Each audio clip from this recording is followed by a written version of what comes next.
guys, so I know I've done a crosser tutorial in my tutorial series already, but as has been pointed out to me a number of times, the quality of it isn't terribly great, and I have a project in mind that is going to require a better quality one. So, here we go.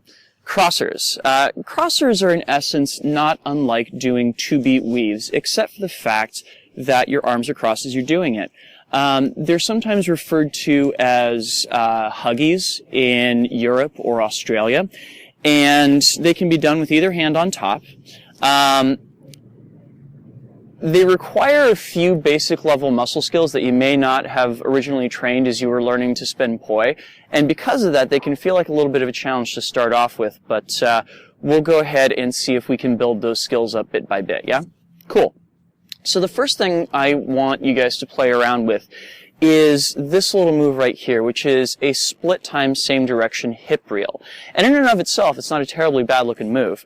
The way you get to it is you start off with your poi on either side of your body here in wheel plane, and they're going to be spinning forwards in split time same direction, yeah? The next time that left-hand poi sweeps past your feet, you're going to have your entire body kind of follow it around. So the sequence that you wind up with is it passes by your ankle and goes back behind your left shoulder. And it does so all in a single beat. In other words, it does not come back down until it has already passed your shoulder. If you try and let it come back down when you're still in the front here, you're going to find yourself getting into a tangle. If you want to, you can just try practicing that turn without the other hand involved and see if you can make it work for yourself, yeah? And think of it being, I'm not going to let it come up until my body has already turned around. And when I make the turn back the other way, I'm not going to let it come down until my body's faced off to my right, yeah?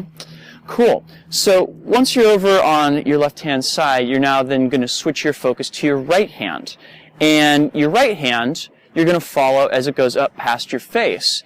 And here the sequence is reversed. Rather than initiating the turn when it goes past your ankles and then letting it come back down past your shoulder, here you send it back past your shoulder and then down past your ankle. And you have to be careful to make sure that as it comes down, it's on the other side of your ankle. Otherwise, you can tend to get yourself into problems like that, right?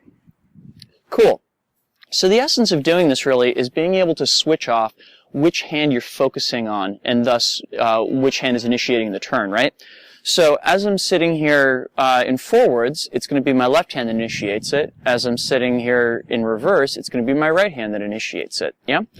And what I'm going to do to kind of familiarize myself with this is I'm going to do a little bit of a countdown. I'm going to do 4, 3, 2, 1 beats with the left, 4, 3, 2, 1 beats with the right, 3, 2, 1 with the left, 3, 2, 1 with the right, 2, 1 with the left, 2, 1 with the right. And when I get to the point where I'm only doing a single beat with each hand, there's a little bit of a leap that happens between 2 and 1 where you have to be literally prepared to switch which hand you're focusing on the moment you complete the turn. But once you do, you'll find you get this nice rhythmical move that goes across your body, yeah? So the good news is that crossers are exactly this move. It just so happens to be that your arms are crossed. Now, being able to sustain movement with your arms crossed is a pretty intense skill in and of itself.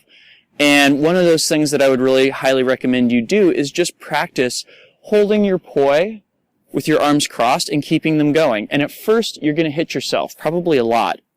There's nothing wrong with that. It's just a question of, building up your ability to stay stable in this kind of configuration, right? Okay. So when you can be stable going both forwards and backwards, and by stable, I mean be able to keep your poi rotating without hitting yourself for at least 10 beats, then you're ready to start trying out the turn that'll lead to crossers. And it works in much the same way. Rather than having my left hand lead me to my left-hand side, it's now my right hand because my arms are crossed. If you want to just keep it simple for yourself, you can just still think, okay, it's the poi on my left side.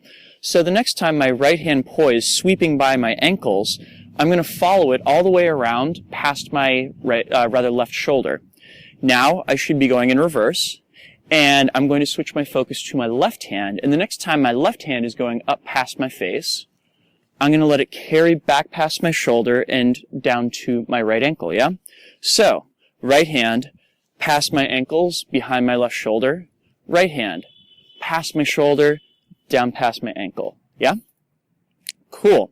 So once again, we're going to count it down and say 4, 3, 2, 1 beats with the right, 4, 3, 2, 1 beats with the left, 3, 2, 1 with the right, 3, 2, 1 with the left, 2, 1, 2, 1. And once you get it down to 1 beat, congratulations, you're doing a crosser. Awesome. Once again, there's a little bit of a leap that happens between the 2 and the 1, where you really have to be able to switch almost instantly which hand you're following in order to keep the turn constant, right?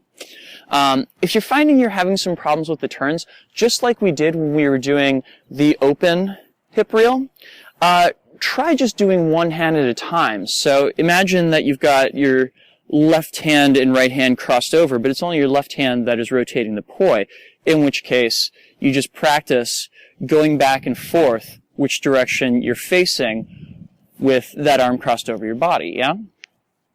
And what you'll find is that when you get down to a single beat, this really just feels like doing a tic-tac. It just so happens to be that your hand is almost pinned to your shoulder. So of course, do that with both hands if you're having problems.